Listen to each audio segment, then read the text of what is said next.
Hello. Welcome to Lost State Records Podcast. Hi there, my name is Trey. This is the Lost State Records Podcast. Thanks for tuning in.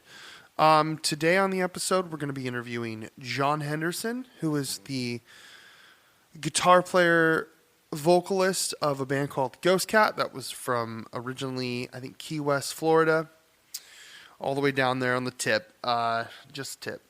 That is where John and Ghost Cat resided. Most of the band members are all over the place now, doing other projects. I met John for the first time when he visited in 2017. He came out and I showed him around Portland, and we had a good time. And then he moved here, and now we're friends, and we see each other quite often, besides COVID.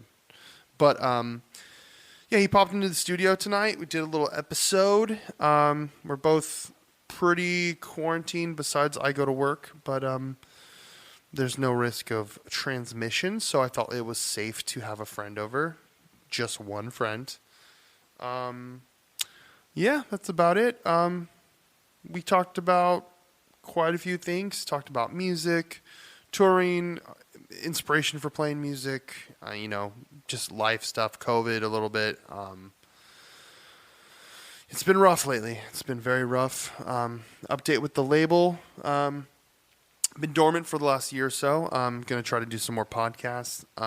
If anyone's interested still. Don't know. Yeah, so if you want to go check out the store, feel free to hit up www.loststaterecords.com. Buy some cool merch, whatever you like. Got records, cassettes. We got it. Shirts. What do you want? A hat? One trucker hat left. Lost State Records trucker hat. So yeah, here's the episode. Enjoy it. It's about an hour long. So sit down, get some food, get something to drink, put those earbuds in, and have some fun. Hello. Welcome to Lost State Records. So what's up? So my name is Trey. This is the Lost State Records Podcast. It's been about a year since I've done one. And in the studio, the Lost State recording studio, we got John Henderson. Is it Henderson? Yeah, Henderson. John Henderson is in the studio today, people. It's not that. It's not John Henderson. Oh, Henderson. So what's that The one English dude? translation. What's the one dude, the Henderson? Isn't that the guy like the... Harry, man. No, Henderson, whatever, the Muppets and shit. Isn't his name Henderson? the Muppets and shit. Yeah, the Muppet guy. No, Jim Henson? Jim Henson. Jim Henson, not Yeah, Henderson. yeah. Okay. I don't think there's a Muppet called Henderson. That'd be the worst Muppet name ever.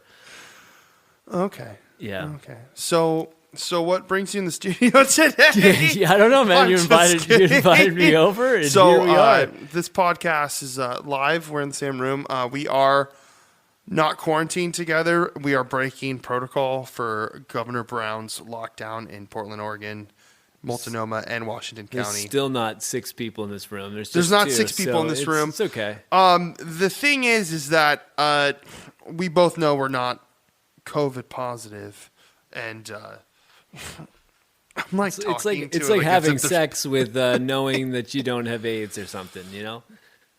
I guess you don't have other diseases as well. There's a few. The thing is, I've never had a COVID. Have you gotten a COVID test yet? I haven't, no. No, me either. I've just not, I mean, I guess it could be asymptomatic. I guess the potentiality exists, but seems unlikely. There's a lot of... Is there really that many people that are walking around that have asymptomatic? COVID, but nothing happens to them?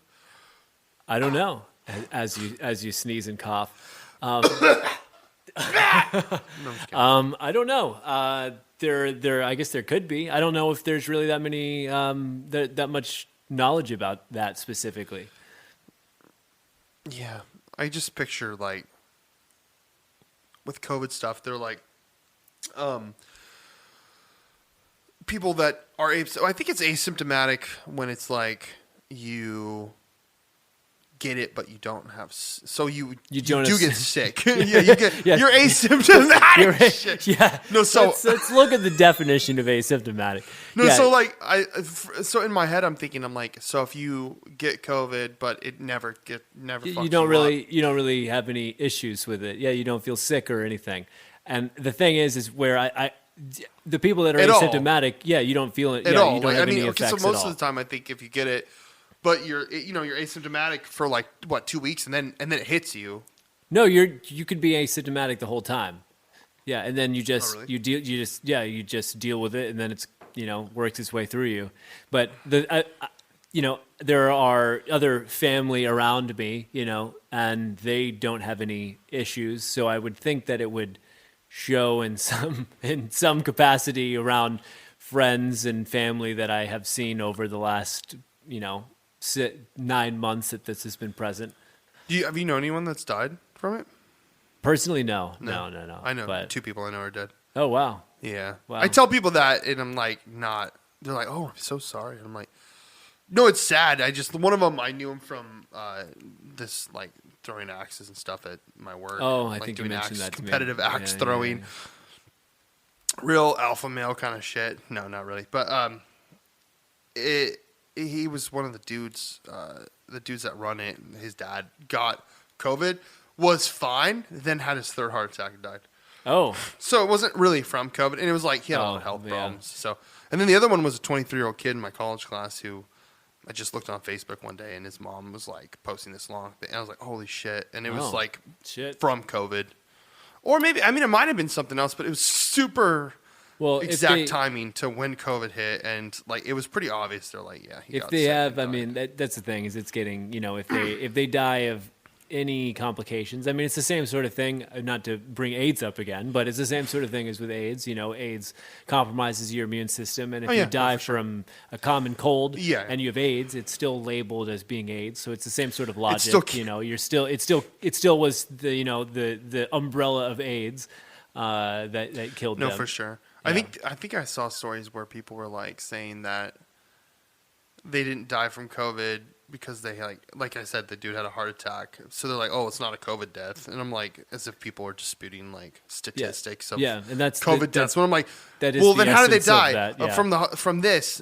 What triggered that for them to die? Exactly. Oh, they got COVID and it inflamed it caused, these symptoms. Yeah. Anyways, enough COVID talk. Anyways, so John Henderson, I've met you about, what is it? And I talked to you a couple of years ago, It's but about 3 years. I met you 4 for the years. first time when you visited, which was in the summer, right? Wasn't it? Yeah, it was. I think like summer 2018, something like summer that. 2018? Summer 2018. Yeah, no, that's about right. Yeah, No, 17. No, 17. Yeah, Oh my God, summer has it been that 2017. fucking long? I actually don't fucking know. Honestly, it's either April of 2017 or 2018. It's all a blur, man. Dude, it's I've such been a here blur. for 2 years, and I'm pretty sure it was actually 2 years now. Yeah, I'm pretty sure it was April of 2018. No, it was 2017. This is No, it's 2017. riveting Maybe conversation. close to Yeah, maybe. but- Wait, 17? No, I mean it was probably you visited. I think it was. Yeah, it was April 2017. summer. Came with my friend Adam, and then Adam. incidentally, unplanned 420 visit to Portland, Oregon, where weed is legal, and it was really That was actually fun. quite It was exciting. a lot of fun hanging out. Yeah. Your one friend Adam was super cool, and then he didn't move out here.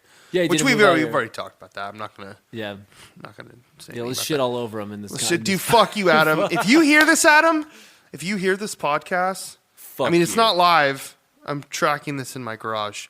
But if you hear this, you motherfucker, You move I like the your drawings. Fuck out You got here. some cool drawings. He does have good drawings. And he was making Break up with the girl, enamel and pins. oh, yeah. They did break up actually. So he has Adam, no excuse you to broke get up out with your there. lady? Get the No. fuck out here, bro. Let's party. You're a cool dude. I miss you. You fucking bastard. Anyways, Yeah. yeah. So yeah, I met you. It's just I think I told you before this conversation where like, it's weird talking to someone for a pretty extended amount of time, but like not really meeting them in person, and then meeting in person, and I'm like, yeah. oh, what's up? Like I already know you kind of, but also like we've never hung out, which Yeah. is weird. I've done that with a couple people. Like, Well, did you hit us up about making tapes? Is that what it was? I forget. I don't even remember. I really don't. I really don't remember either. Yeah, but anyway, you was hit so us up fucking about high. making No, I'm just kidding, you hit us up about making tapes for Harsh Did Purple. hit, you know what? I think I don't remember how I saw.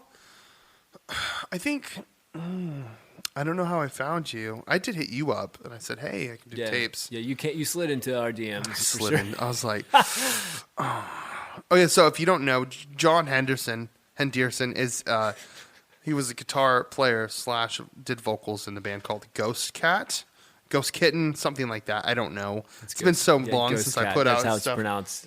Ghost Kitty Cat, Josie and the Ghost Cats. Yeah. Any of those. Yeah. AKA. But John, that band ceased to exist. John moved out to Portland, and now we're good friends. And we met online, kind of like how you meet someone on Tinder. And, It's like a Tinder friendship. It's like a Tinder friendship that blossomed into a full-blown Tinder fuck fest. fuck fest. Yeah. Tinder exactly. fuck fest. No. But yeah, so Ghost Cat, when's the last time have you talked to any of your ex-bandmates? Dude, we anytime? talk all the time. We're still really good friends. Through text, Cars- mainly? Yeah, Or we have like you a ever group call your text. friends? Oh no, it's not. There's. No. I don't have a fucking phone. The only vocal conversation I have with any friends of mine is really like over gaming, like chats and Discord. If we're playing like Overwatch or whatever, but yeah, very, very, very little vocal chats. But yeah, it's all over text. And like Carson just had a baby. Our drummer, he had a baby recently with his girlfriend. Shout out to and, Carson. Carson shout out Daly. to Carson Daly. TRL. Yeah, he's living the dream with his baby in Fort Pierce, That's awesome, Florida, and his wife, not wife, but girlfriend. Swamp and dreams. Then, small dreams, you know. Swamp. I said swamp dreams. Oh, swamp. Okay, swamp. I'm so sorry. And Just shitting yeah, on Florida. Shane's in Orlando. He's got his. I think that he the one finished in- his degree in business. I think, or he's almost done. He was the guitarist and other vocalist, and the old vocalist of Ghost Cats out in Los Angeles, and doing medical stuff. And fucking Nico is. Is that the one in the Boston Marriage, or what's that band? Shane is in Boston Marriage. Shane's in Boston Shane's in Marriage. Boston Marriage, and he actually joined to rep his band, his other band. Oh my God, I'm failing to remember their name right now. Let me look it up so I don't Yeah, look it up, act look it like up. an asshole. But he's in another band right now that's actually on a pretty big label. Run for Cover?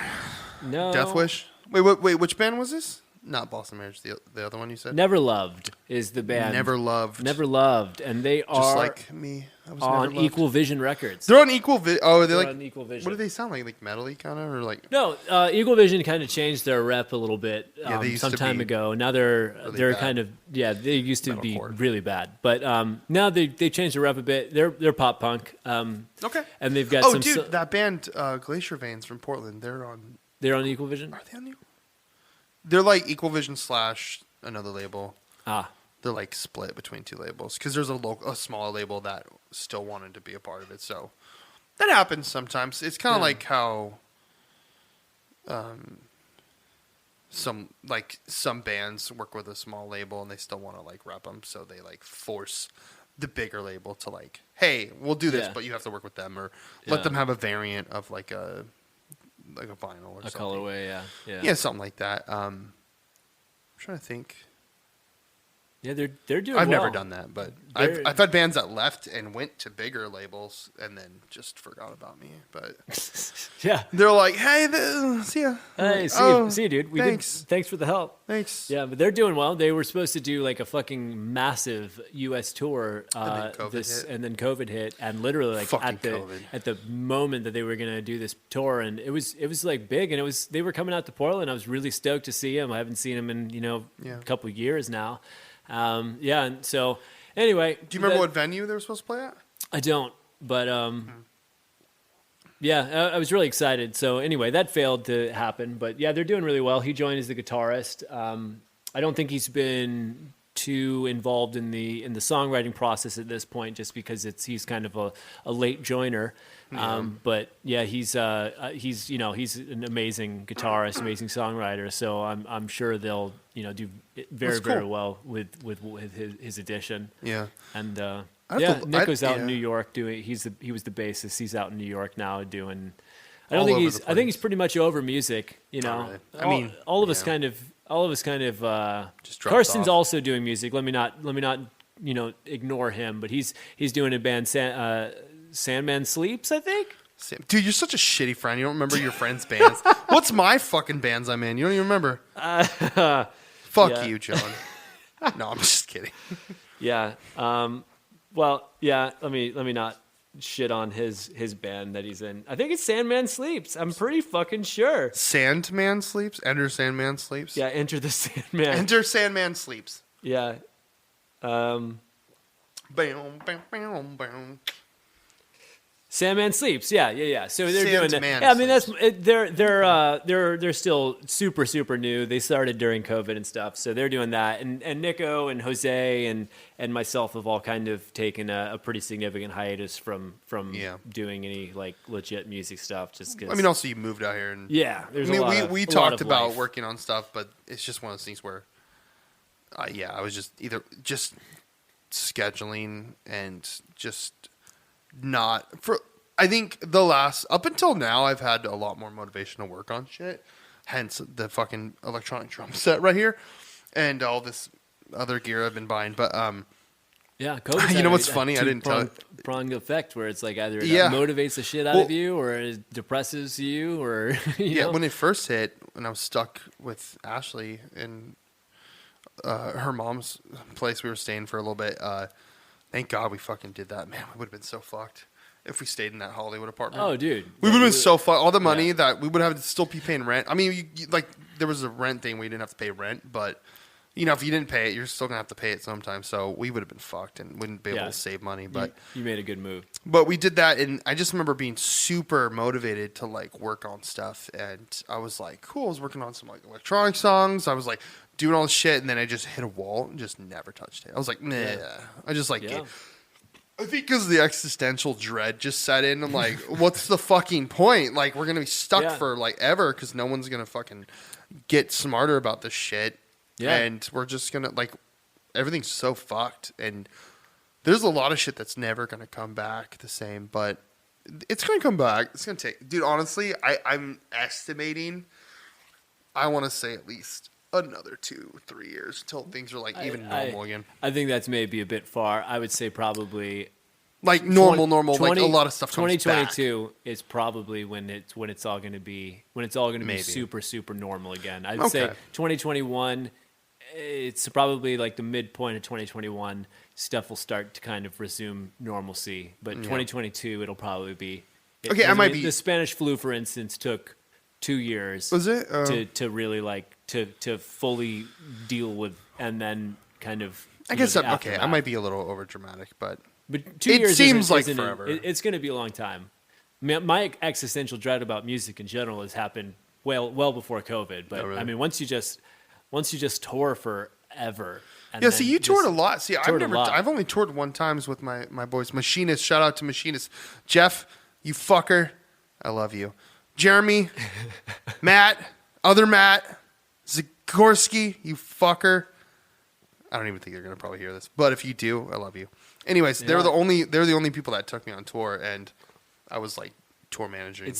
Tour is like the greatest experience, but it's also like it's so exhausting. That was exhausting. It can be just such a colossal disappointment because there's sometimes where you play a show and there's fucking no one there, and you're sitting there and you're like, you just drove. I mean, there's shows that we played. We drove out to fucking Texas, like 10 hours, driving out fucking 10 hours to Texas in a car, and it wasn't like an uncomfortable drive by any means, but it's you're jam packed in a car with a fuck ton of people, and then you get to this place in Texas, and you're playing for like 4 people who could give 2 shits about you, who are just told by their friend, and there's a bunch of beer, and that's the reason they're there. Just like, man, it's most shows I played. Dude, there's played I mean, it can be fun shows, sometimes, man. But in that, if it was like a local show, you're like, whatever, you'd go home. But on tour, that is so much more.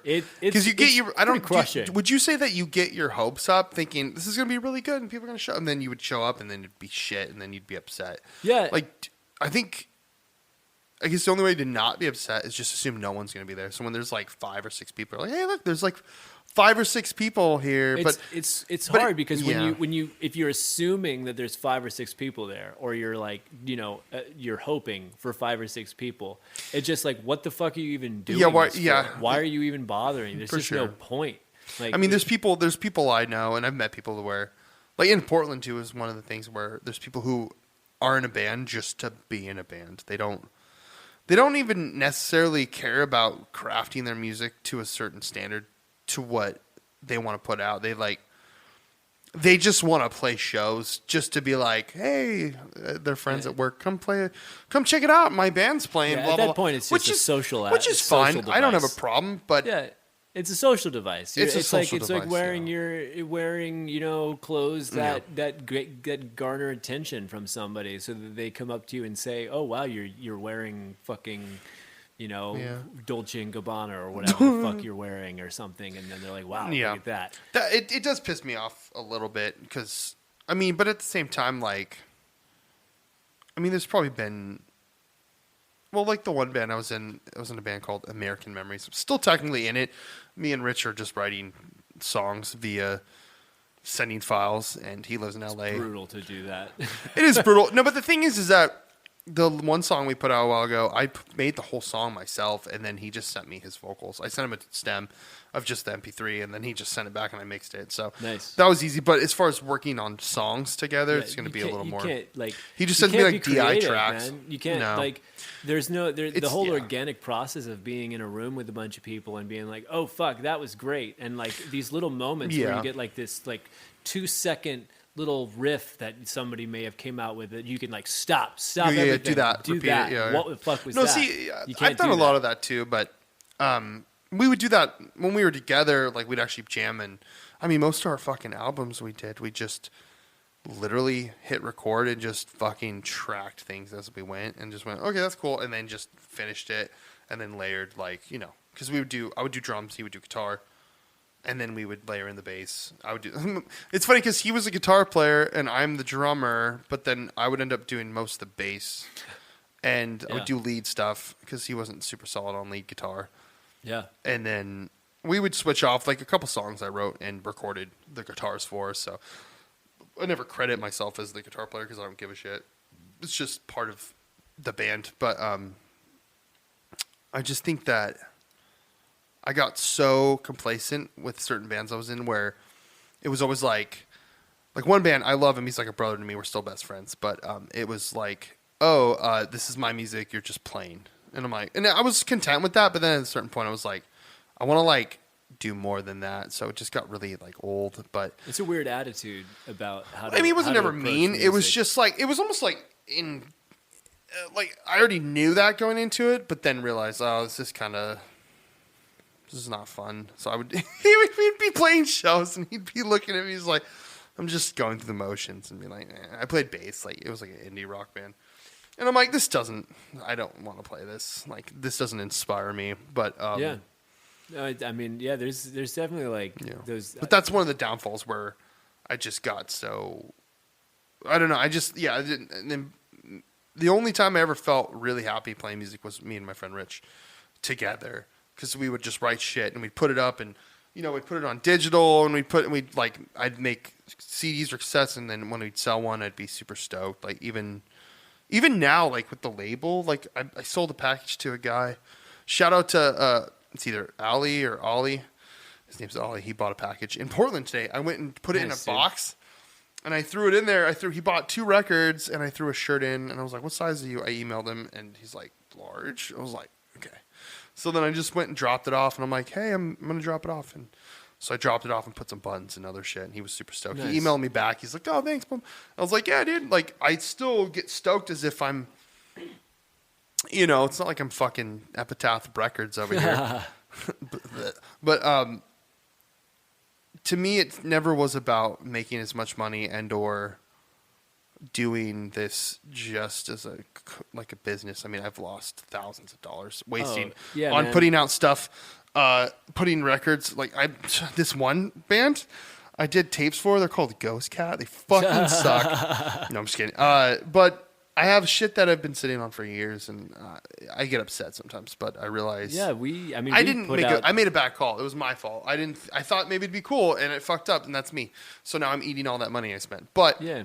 Dude, and also they didn't put a lot of work into we it. put out Weathered Light on vinyl, and we bought a lot of it. They were fucking stupid expensive. They're fucking rad though. I love those records. They're beautiful. Yeah, it's a really nice looking record. It's really high we're really happy with the end product and stuff. It was just, it's just hard to move vinyls. It's hard to sell music. Vinyls. It's just really fucking hard to sell music, and sometimes it is. It's fucking hard. It's a brutal industry, and like unlike you, I really did intend to make this my life's mission and my career and shit. And then, at one point I wanted to, but yeah, I think we all do. I hit a wall where I was like, I'm probably never gonna make. I had friends friends from this. when I was really like in the beginning phases of really like understanding what I was doing and like getting good and stuff. I had friends in bands that they had a completely different outlook on it, and they were much more like, "This isn't my career. I'm going to be a fucking lawyer or some shit." It's good to have a backup. Oh wow! Plan, I was like, "That's amazing," but like, I was always just kind of like saddened at the idea that you weren't swept away in the whole idea of being this like. Not a star, but something that like doing music that mattered, that people cared, and being an artist, creating, you're an artist if you're a musician. and that this is what you're doing, this is your purpose, and that was like my fucking purpose. And then like just doing it for so long, and just like seeing such repetitive, like sad, fucking careless it's exhausting. interest. It's just fucking exhausting, and you just can't fucking sustain it. And there's just not enough money coming in. It's really hard to make money. And if anything, this situation that we're in with COVID has just shown it's just fucking that it's like the most impossible industry to make to recover in. Like, no, yeah, I mean, unless you're like, it's so funny because you look at like Post Malone or any like big artists, like they're fine.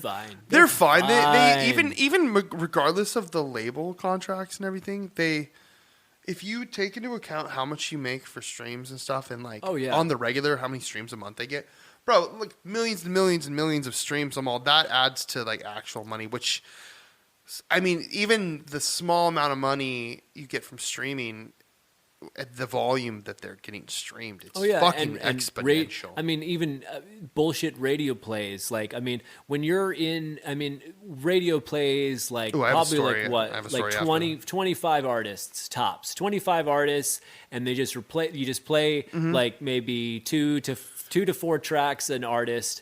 And they play these 25 artists tops, and throughout the entire scope of radio.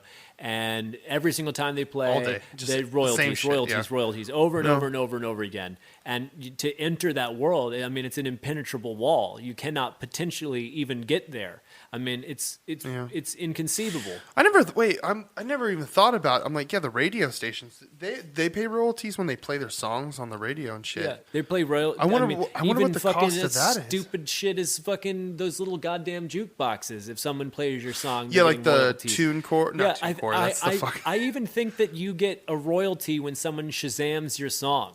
In all honesty, yes, I have Shazam. I do stuff through digital. It's Route No. Remember we talked about that. What did you have? TuneCore or something? Yeah, I had fucking TuneCore. Fucking moron. And TuneCore. quick. I remember TuneCore told me when I tried to unsubscribe from them, they were like, "I'm sorry, you already renewed this fucking album for $50 this year." And I'm like, "What?" I was like, "You assholes! I told you to end my subscription to this." Wait, renewed it? You have to renew it? You had to renew it. So TuneCore, you have to pay. I think usually it's up front. I think it's the first year is free, and then every year afterward, it's $50 an album. Doesn't matter the amount of songs, EP, single, album, you have to pay whatever the fuck it is. $50 an album annually. It's it's goddamn insane how they even function, and they don't offer anything different than like Route Note. What I use, what the hell did you tell me to get? DistroKid? DistroKid is a good DistroKid. choice. I Yeah. would go that DistroKid. Yeah, you gotta find DistroKid. He's on the corner. DistroKid's on the corner. He's got a fucking disco ball, and he's got sequence fucking bell bottoms. Very glamorous. Yeah, he's also homeless, but he lives inside the disco ball. No, but I think like TuneCore is they're like a old Goliath that they were the only thing around, and then now it's like all these other companies are like, yeah, fuck you, we have servers, we can do this shit too. So Route Note is a little not prehistoric, but they're a little clunky. They're good. I've had issues where a thing doesn't upload, and I put like a ticket through, and you have to like message them, and then they're really responsive, but the turnaround on uploading stuff is like a week or two, sometimes faster. I just put up 2 songs for my other band, Kill Me Please. We did a split with Machinist, which people read my sweaters and my hats. They go, is that Machinist? I'm all, it's Machinist. But they, fuck, what was I going to say? They, they have a free option, which I've done, but I just don't want to pay up front, which you should do it up front, because it's like 85%. You get 85% of your royalties if you upload it free, or you pay an upfront charge, which it's like an EP's $20, something's $40, and then like an LP is like $50 or $60. But that's it. You do one upfront charge, and then that's it. I don't know if they get their money in other avenues, so they don't get it from you, but that's so stupid to be charging like $50. Yeah, every year you have to pay $50 on just an album. So what if you had a bunch of albums? It's like lots of money. But I don't even feel like they're the ones that are actually the party that is making those payouts. They're just a conduit that's facilitating. They're just like these they're just like a broker. Or something they're just facilitating these transactions between going straight to like Apple and all these things. And like I don't see how like their entire business model is based on those initial purchases of uploading an album. I know, right? But TuneCore is obviously the most greedy company in the goddamn world in music aggregators. The fact that they email you and been like, "Yeah, fuck you, suck it," you're like, "What? No, it's my music. Fuck you." It was crazy. Well, DistroKid's cool because I would have done this already, but I was just like, I'll do it some other time. I'd have to scrub all the music and re-upload everything, and I'm just like, I don't want to deal with that right now. But if you have to pay more money, if it's like multiple artists. If you're like a label, dude. It's a lot more money. But if you're one artist, you can upload whatever the fuck you want always. You just pay like $20 a month or something. Yeah. I was not allowed to. Or a year. The one issue I had with DistroKid is I was really stoked because I could upload a split that Always Wanted War and Ghost Cat did back in 2015, 2016. Because it wasn't just you. And because it wasn't just us, I couldn't upload the songs. And so I tried to finagle my way out of that and tried to like do it where it was just uploaded our songs in the split. That's what we did. Still didn't do it because the album doesn't have a title. So I was like, I'll retitle it. And no matter what combination of bullshit I did, I could not get DistroKid to any symbols, to do it. Like parentheses or no. I just did split. I did that as the album title. And I mean, there was really nothing. I even called it Bird because there's a bird on the cover. And there were three cover ways that we did. And then, I did all the things I could possibly think of to get them to accept it, and they would not accept that album. So, I mean, I'll probably try to do something with it, but like, I really would like those songs to be on, Apple Music and Spotify, because I like those songs, and they're kind of they're like our lesser heard songs to some degree. I would potentially. It's stupid because they have a setting where if you have to pay out the royalties to other people, say another band, they can do it to where all the royalties get paid to another person. So I would just maybe message. I can help you with it maybe too, but also email and be like, "What the fuck do I do?" And they'll probably give you a breakdown of what to do. That's probably right. I did not reach out to them in any way about it, so probably. But I mean, when most people like me, I don't like having to ask for help. I don't like. I don't like bugging people unless I really have to, but it's just so funny when I spend. Even today, I walked around a Home Depot trying to find a filter for my fucking refrigerator, and I stood there and I'm like, "Please, just someone fucking ask me if I need help." And no one came up to me; they just walked by me. Dude, Home Depot is the void of help. I found it, get but any help there. I literally stood in the Home Depot aisle for Just 20 minutes, scream help. just on my phone, making sure this is the right filter I need because I didn't bring it with me, and I finally figured it out. But anyways, so yeah, fuck TuneCore. TuneCore suck a fucking. Yeah. No, you know what? You don't even deserve a dick. Suck a fucking toe. Suck a toe, man. Suck a toe. Suck a tash. So what else, John? Is there anything that you want to tell me that you haven't told me before? Maybe that you're in love with me or something like that. Nothing really exactly comes to mind, but I'm really excited because I recently have gotten back into doing music stuff and you were showing me. trying to get my hand back in the process. I've been I initially had done music alone for most of my life and just did like all the instrumentation alone and did it recording it and tracking vocals and everything. And this is doing Ghost Cat was the first time I had. I did another band in Gainesville, Florida called The Collapse that we did stuff, collectively, but that was the first time I had really done stuff as a group. But Ghost Cat was like the first time that I felt like real community amongst my cohesive unit. Really like super cohesive unit where it was like I wish you could have seen unbelievable, you guys play. man. It was good songs. Yeah, dude. I wish you had. It was that was Did you ever play the best Fest? time of my fucking life, man. Did you guys ever play Fest at all? No, we never played Fest. It was, that was honestly the initial reason we started the band, or why I wanted to start the band. Gotta play Fest, the man. experience of Fest and being at Fest in like 2016 or whatever it was when I was there was just like unbelievable. It was the most. It was a life-changing experience, and I just desperately wanted to be a part of it. And so I was like, what the band kind of originated around, and then. It kind of evolved as it went through the years and as our music taste evolved and stuff. And yeah, I find it much more difficult doing solo stuff and like being a solo cohesive unit rather than like creative with a bunch of people. Yeah. And like I previously would like write a guitar line and stuff, and then I'd like be like, that's sufficient. I need to just now bring it to somebody and bring it to my friends and my band, and we'll make something out of it. Yeah, but when you're by yourself, when you're alone, like, who do I bring it to? You're just like, what the fuck am I doing with this? Like, where do you go with this? It's like such a closed off thing, and it's much harder now than where it was before, where I was just like, I was inspired by goddamn anything. I could just write fucking shit. I was writing like full songs a month, like 1 to 2 songs a month. It was crazy how productive I was. I don't even know where that fucking energy went, but it seems like it's. Yeah, I don't know. It's like dead. Probably from all that World of Warcraft. Yeah.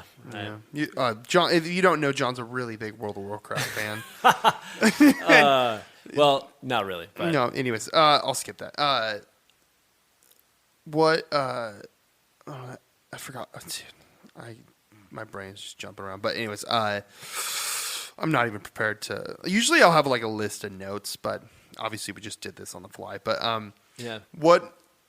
Oh yeah, I was talking about Fest. I remember seeing stuff about Fest for years, and I was like, I want to go to that so bad. And I was actually waiting for maybe this next one or whatever that I think Machinist was supposed to play. I was like, oh nice, dude, I'm gonna fly out, dude. Fuck it.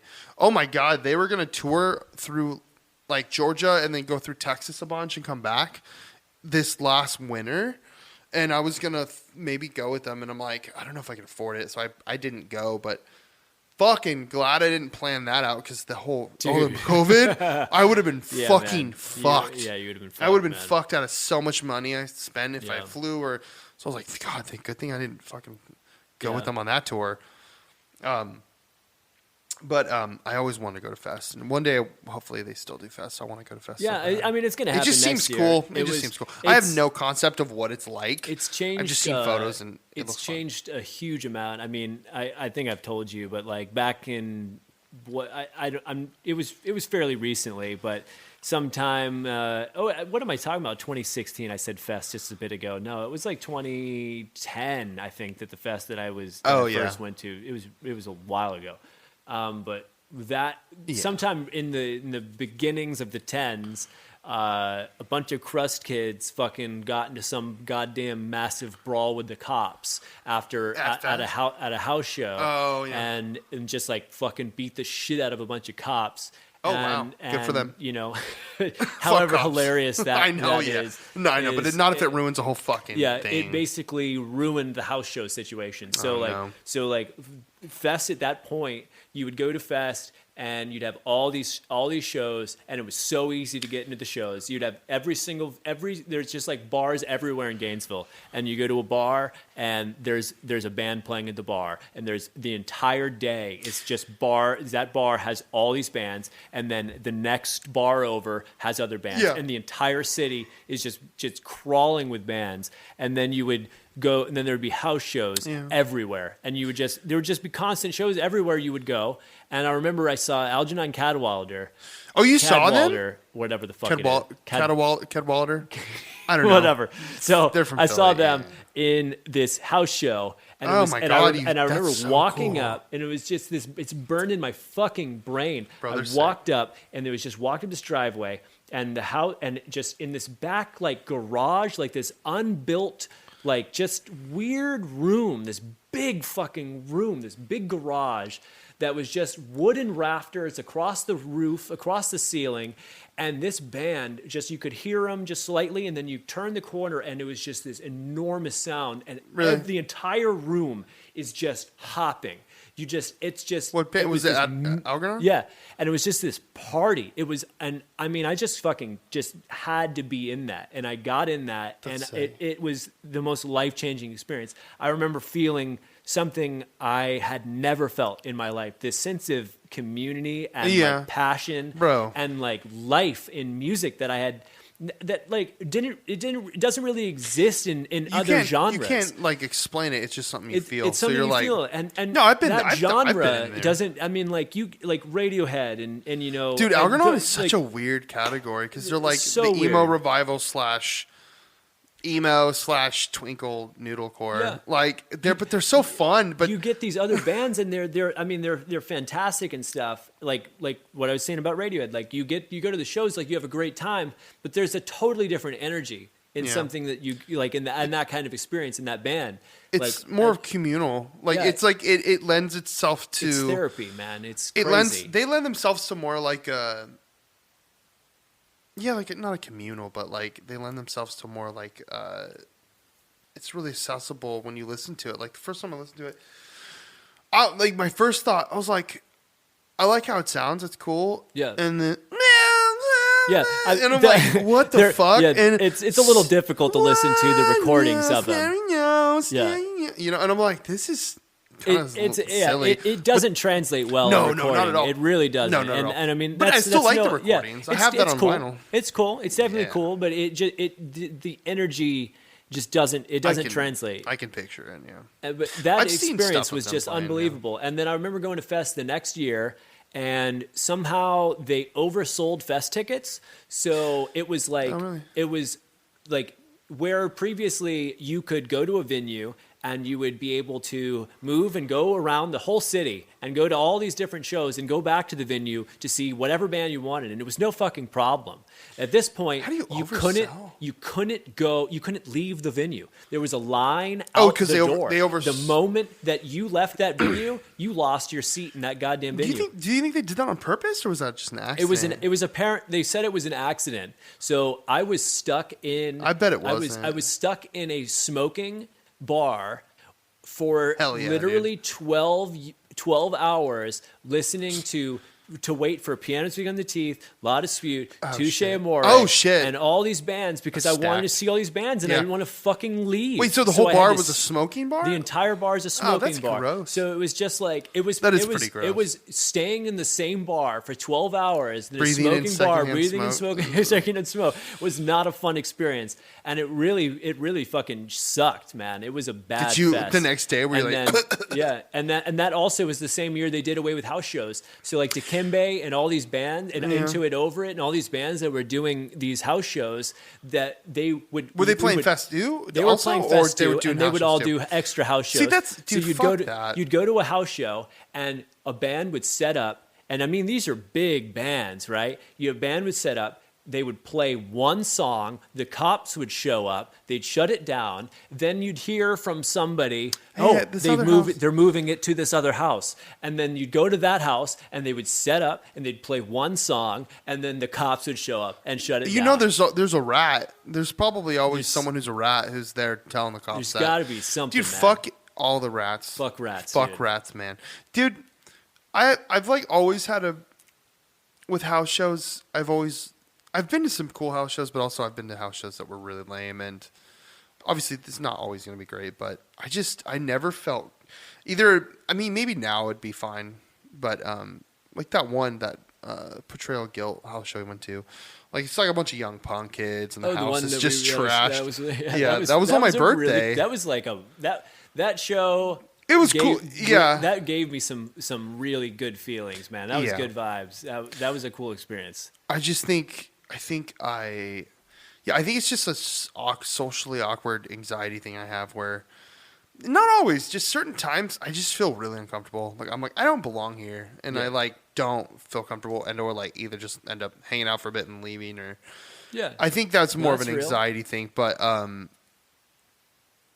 I don't think I've ever been to a house show by myself, but maybe. Yeah, I feel I don't know. Yeah, it's painfully like just uncomfortable show up being and no anywhere. one. Yeah. Oh, being alone somewhere and at some rent and at a just feel like house people show are with all these judging me all the these time. fucking like, and I mean Pretentious. There's pretentious always hipster, pretentious hipster kids. pretentious hipster kids, and then also like seeing. There was a term for kids that I remember going to a show and legit like you always hear. And you end up having to be that kind of person yourself to even like blend in, and you're like fucking like arms crossed, Yeah, like well- leaning all cool. Well, and when I shit. used to smoke cigarettes, that was my like coping mechanism. I would just Yeah. I'll go outside and smoke a cigarette, but like yeah, now I just go outside and smoke crack. No, that's my joke. But anyways, I think that there's always going to be shitty people at shows, but it's always usually pretty good. But the fucking term, for kids who just sit out front and never go inside and watch the bands. dude. Isn't there a term? Scene Oh, kids or man, like man. Stoop Kids? Not Stoop Kids. That's a band I put out on my Stoop label. It's a band called Stoop Kids I put out. I don't know. There's Yeah, a term I forgot, dude, but they that literally was sit out front and notorious just in smoke, Florida, or man. they would just sit there, Notorious in never listen to Florida. the music. They'd always be out there talking about other bands and then or shitting on the bands that are Yeah, playing. they would shit on the bands that are playing. They'd be there for their one or two bands that they're friends with that they probably don't give a fuck about. Oh, yeah, and they just don't watch your they're- set. They don't watch your set. And then they come in and all then- go crazy for the one band. They go only- crazy for the one band, and I mean, I get energy. You know, you gotta save your energy potentially, and these people are fucking like what 30 years old, 40 years old, and they're I mean, for me back in California, it was always like pretty young kids all just sitting around and like waiting for one. a lot of the band to time play. it's that. But sometimes there'd be kids who come in and be like, "Oh, you're sick," and I'm like, "Oh, what? You like my band?" Like, "Oh, okay." Like I didn't think anyone liked us. This was like the biggest pet peeve to me on being on especially playing Florida shows and playing like quote unquote cool shows. Shows like we played with Code Orange Kids, and back when Code Orange Kids was like Good. Good, and they were doing they like weren't a really butt rock really nu metal band, cool stuff. And it was like when they were like at their apex of really Yeah. blowing up, and they we played the show, and there were like This is a house show? No, it was Oh, no, it was at a an actual venue. I failing to remember actually the venue name. I'm super curious about this And story. and they we were like really really stoked because they were like blowing up. and we're like, wow, this is going to be a really good show. All the fucking kids, there were just little fucking cliques. You would walk outside and you'd see little circles of kids sitting outside, talking shit, you know, sitting around there themselves, like in their little echo chambers. No one's actually interested in anyone but the who they came to see. And it's just like, dude, you got all this, you know, who knows, talent, quote unquote talent. Yo, you got all these. all this talent, You me, got all this- me, you I'm got all playing this all this talent. sure. I'm involved No. in that talent, right? Yeah. And no one's coming in, and it's like, okay. And so Code Orange kids, they watched us, and afterwards they like came up to They us. liked you guys? They like made a big fucking deal about Oh, really? it. Well, And, that's and, nice. And we I've had heard they're this kinda big assholes. long talk about it, and they were like, yeah, let's stay in touch and all stuff. Of course, then none of that actually happened. But like they were like really, really awesome that's people super and nice. super genuine. You know, a band of that magnitude, although, you know, at that time they weren't that big, but a band in that, you know, they were doing well, they were doing things, and they had the gall to, you know, be there, the courage to be there and be Actually, listening. just be like, It's oh, you're cool, man. No, I like watching bigger shows where, like, the bigger bands, like some of the members roll out in the middle of the audience and just kind of stand there and go, oh, fuck, this is sick. Yeah. And even if it's like they've been touring with them, they'll go out and go, fuck yeah, I love this song. I'm like, Yeah. that is so sweet. Because, Yeah, like, it's genuine. Like, It's- they it's- actually give a shit. You can tell the bands that do that. And then the other ones are just sitting there, green room, and Yeah, fucking finger their I egos. was always in, like, I was always tried to be A nice- there yeah, and listen present. to these people. And, you know, I might fucking hate it, but like, Yeah, you go, okay, not my shit. you know, it's not but your say, shit. hey, nice but, set. Yeah. You know, you it's just like, being listen. nice, dude. Yeah, it's like these people put a lot of effort into this, you know? Yeah. There's so much time. There's so much time involved in writing music and performing it. I know. Like, at least do your due diligence and Just- be yeah. there, man. Like, just listen. Just listen. I mean, like, like in Portland, like when I first moved here, I always heard like, oh, Portland has a crazy music scene and all this and that, and depends on what scene you're into, and like between, like, there's the scene like at the house show, Core House, which is 86th. They're gone. Got kicked out. I don't. Well, obviously, there's nothing else going on because of COVID, but you know, there's like when I worked at Hawthorne Theater. You know, you get semi-big and then really big bands that would come through. And it's just funny watching different scenes of, like, growing up playing small bars and house shows and venues and stuff, and then seeing, like, what kind of people show up to, like, mediocre – not mediocre, sorry. Like medium famous to, like, pretty big bands, and seeing what kind of people roll out. And – dude, I've seen some shows where the audience is so, I'm like, what? Like, just so diverse. And then sometimes it depends on who it is. It's just like the same type of person. Obviously, if it's a metalcore album, metalcore show album, what the fuck, dude? I'm like losing my brain. If it's a metalcore band, it's just like you're gonna see the same guys. They're all wearing like fucking twitching tongue sweaters, or I mean, they're all wearing like the most just generic fucking metalcore like band tees, and they all have plugs. And I mean, I used to have fucking plugs. I used to have big ass plugs. I used to be pretty into metalcore and deathcore and shit. And then I went straight from like, I went from being a punk kid to loving metal, like Swedish, Norwegian death metal, to like metalcore. Just phased into that, and then went straight into emo and like The World's a Beautiful Place, just fucking emo revival, and then just kind of tapered around to indie and then electronic and other shit. But Yeah. it's music's just awesome, and it's just sad to me because I realize I look around and it's just like people are idolizing the weirdest things, like all the fucking mumble rap emo shit, which some of it's cool, some of it's not. Like, and a lot of those kids, like that Juice WRLD kid who like got busted and he like took all his Percocet and he fucking OD'd on his plane landing with illegal guns. That and shit sucks, man. it's just like, dude, like you could have like gotten through that and you didn't have to fucking smash all your Percocet. Like he like foaming at the mouth, dying. Like that was with his girlfriend on the plane, insane, dude. man. And he was like destined to be some big star. There's no way that anyone with any intelligence at all could think that you could somehow survive that. I don't know. Who could think I don't that know. you could I don't survive know. that? It might have been an accident, or maybe it wasn't that much. Maybe it was only like a handful of pills, and he thought he'd be fine. But too much. I guess it's possible that he thought it was less than what it was, and I guess or he thought he maybe has a tolerance from abusing him. So he's like, oh, I'm fine. It's possible, but I mean, but he had guns too. Like, I think. if I have got like a sheet of acid in front of me. Oh, dude, take it like all. For instance, fry that brain. There is no fucking situation that I'm going to be like, oh, I need to pound that whole sheet of acid right now. I'd fucking be die. like, I don't know if you'd die. You'd fry your brain though. You wouldn't be okay. No, you would. You would not be okay. You'd wake up afterward. 10 years later from like a fucking comatose like acid trip and go, wait, where am I? They're like, dude, you're in a fucking mental facility. Yeah, you would. Yeah, they're like decisions that are like ultimate decisions that it's probably just panic. Are ultimately going to just ruin your life. And I mean, I guess he's people dead. make those. Yeah, and he's dead. He's fucking dead because so you know what's funny? Did that very thing. I talked to someone who was a Juice WRLD. I've gotten myself in this position where I'm talking about someone. They're like, "Oh, Juice WRLD." I'm like, "Yeah, fucking. I don't really like his music. It's kind of lame." They're like, "Oh, I really love Juice WRLD," and I'm like, "I mean, it's cool. Like, yeah. I mean, sorry." Like, I was like, go from shitting on it to just going, "Oh, you like it? Oh, sorry. Whoops." I was working at a weed farm, and this kid, we were talking about something. We were like plucking buds and shit, and this guy's like, we're talking about music, and I said, "Yeah, the Juice WRLD guy, blah blah blah." Same guy I was talking to, and he's like, and he pulls his arm out, and he has a fucking Juice WRLD tattoo, and I was like, "That's cool, dude." I'm sorry.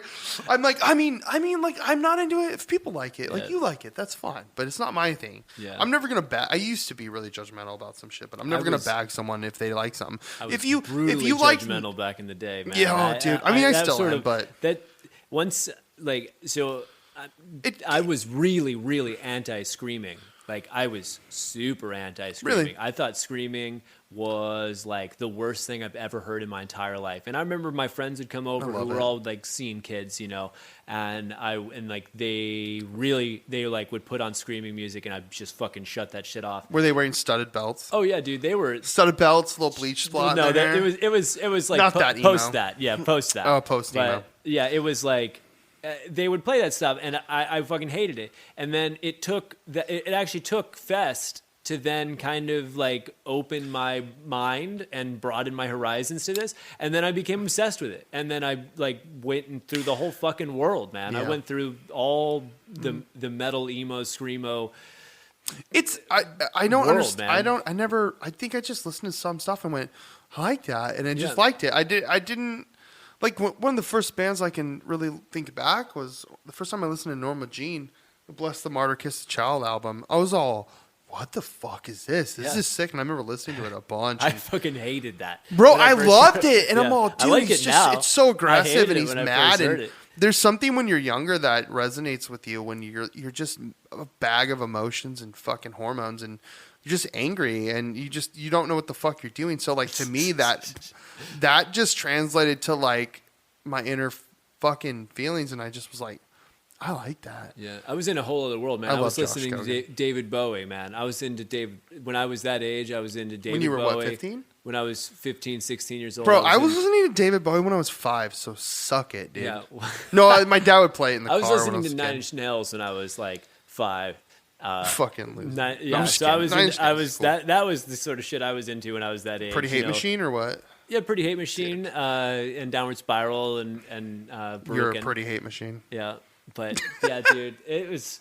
Yeah, it's just crazy how shit changes. But yeah, dude, shit does change. Nowadays, it's so weird because music is this incredible thing that like. It's so intertwined with culture and how we associate with each other, and it's this incredible moment. And I mean, you experience it, and even in the story that you're saying about Juice WRLD, and telling in these situations, you have these social situations where you're talking about somebody, and then somebody says, I like that person, and it completely changes the situation. It completely changes that conversation. Yeah. But if they were to agree with you, like, I don't like it, or if you're talking about a band that both of you like. It's this Yeah. it's this meeting of the minds. It's this incredible moment where you find commonality where, like, especially for something, I mean, Juice WRLD's super big, but like those bands, like these smaller bands, like if someone said, oh, I listen to Ghost Cat or I listen to The Machinist or something like this, it's like, holy shit, Yeah. what the fuck? This is like, oh my Dude, God, you're yeah, really like I in actually- the fucking know. Like, you know what's going, you're like in the in the shadows of music, man. No, for sure. That just brings up a memory. My food car I was working at. Sam. Shout out to Sam.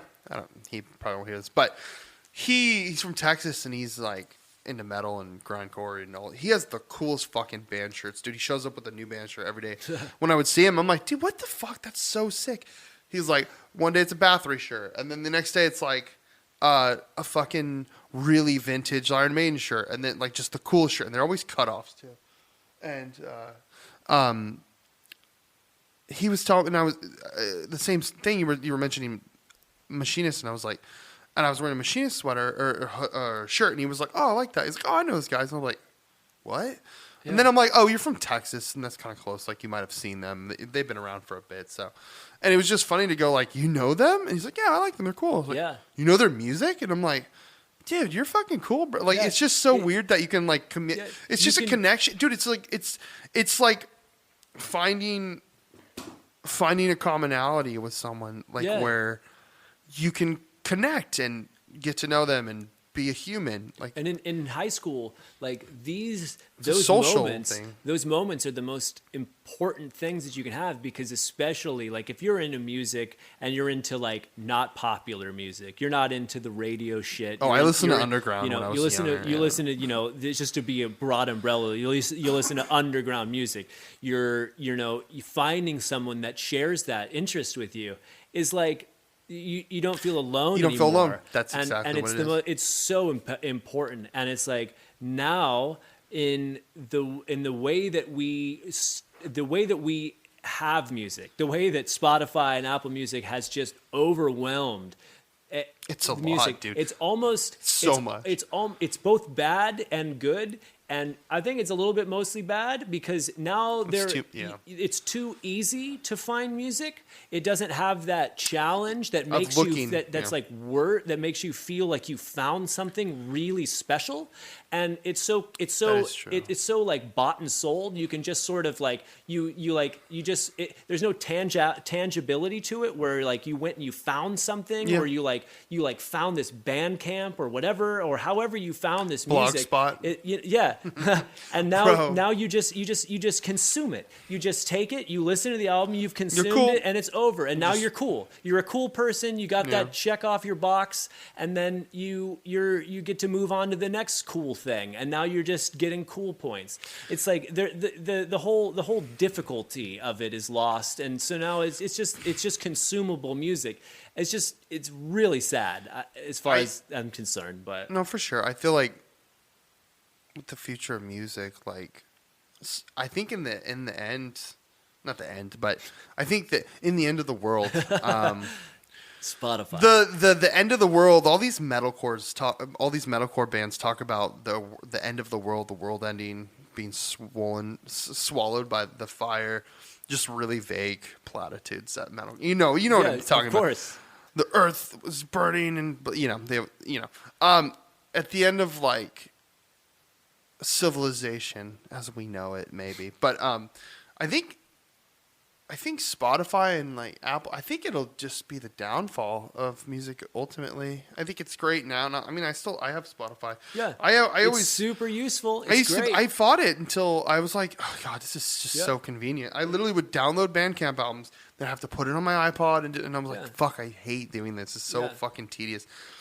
And it's Apple also Music, good because I'm if like- you, in a certain regard, you playing it over and over and over and over again on Spotify, the band gets recognition for it. They get some money for it and stuff. Yeah, that is cool. You know? I mean, it won't be the downfall of music, but it's just I don't think until people put a gun to these Spotify, put a gun to their head to force them to actually pay.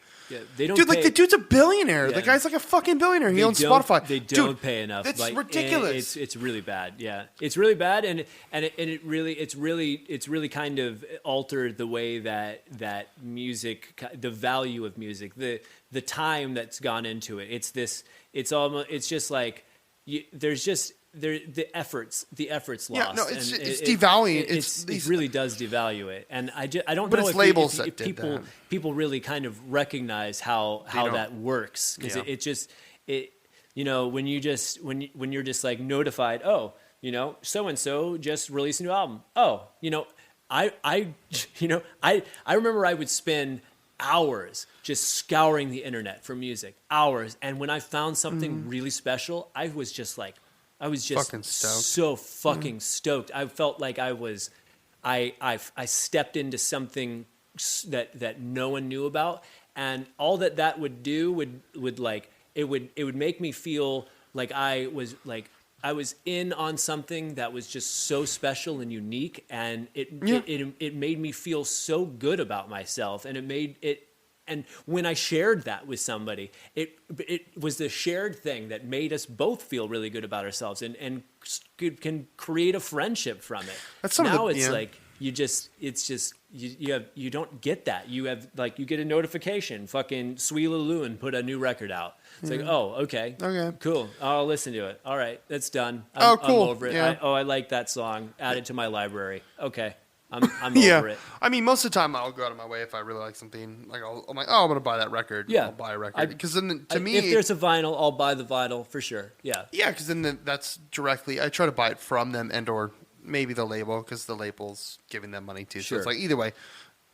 I wouldn't suggest Amazon. I've only bought some records off Amazon. If I can't find it anywhere, and it's like, oh, I can grab it there. Yeah, and I mean, most of the stuff that I'm even interested in isn't even sold on Amazon at this. Like if I'm actually looking for a vinyl, they're not selling like I want limited that- colorways or yeah. anything by most of the time. I want that. Do you think that Bambara band, did they have vinyl at the show? They did. I got one. Did of you their get vinyls. them? Yeah, Oh, that's yeah. sick. Dude. How much was it? Like 20? Dude, that vinyl was so. Dude, fucking that album expensive. fucking That slaps, vinyl's dude. sick, man. Bro, I was so that sad I record's couldn't. great. I was going to the other show. Yeah, it was like the beginning of COVID, and that was right was, when it hit, Yeah, basically, almost. it was probably the last show that may have been in Portland by any means. And Was that that was the last show you went to? It was March 18th. If I Oh recall. God, yeah, that's like Yeah, right it when was I March stopped 18th, working. and it was really there weren't a lot of people there, and it was kind of hard for me to tell if it was like, oh, is this band like that unknown, or did there people wasn't not that want many to people? come? I Yeah. don't think they have a huge following. Probably maybe in Portland. That's why. Yeah, there was not a lot of Especially people. at Doug Fir. That's a very very specific crowd of people that show up to Doug Fir. It was a really good show, and like I was alone, and I just I just was like, they were just unbelievable band, Bro, I bet. But yeah, the vinyl was, I think it was $40. Ooh, fuck that. I think it was no. $40. It was That limited is- to 50 copies. I got a version that was that limited makes to 50 sense. copies. And I was just like, fuck it, you guys Fuck deserve it. the money. Yeah, no, I mean, fuck yeah. you're literally on tour, and your tour, I could predict not gonna last, your tour right? is Yeah. about to be About to be expire. quickly ended. So Oh, that's a bummer though. yeah, Do you remember where they're from? I don't. No, I I don't. think they're from Texas. Maybe they look like Texas boys. I don't know. I can just tell. They're a great band though, man. So They're I'll really start cool. wrapping this Yeah, up. let's So wrap it up. let me ask you. I'm gonna ask you a couple bands, and I want you to tell me your opinion on them. Okay. And we'll wrap that up with this. I did this once to Rich on a podcast. I just named a band. He's like, nah. Or Wow, we talked for a long fucking time. what? man. How long has it been? It's been like an hour. 64 hours. Damn, dude, 64 minutes. Yeah. An hour, dude. We did an hour. We did an hour. We did an hour. So, anyways, off the top of my head, let's see bands. Bambara. I mean, I think they're amazing. They're very much like they remind me of some sort of evolution of like Nick Cave and the Bad Seeds. Yeah. And it's just awesome. It's like gothic southern good. music. That the drummer is just a fucking powerhouse, man. Bro, that he drummer slams is on those drums. unbelievable. It's great. Watching him play, I mean, Jesus, they're just great. They're a great band. So, what do you think about? Did you ever get into The World's a Beautiful Place? A little bit. A little bit, just songs here and there. I didn't really like. Yeah, you it's know, pretty lengthy. Some of the albums and the songs. Some of them are super long. Not all of them, but Yeah.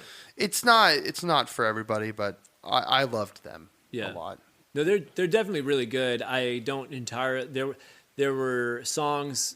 I guess mostly is that there were just songs that I like would hear and it wouldn't really excite me, and then there were other songs that would really excite me, and it Yeah. was just one of those kind of It's hit or things that I miss. never really like investigated too hard. Yeah, no, for sure.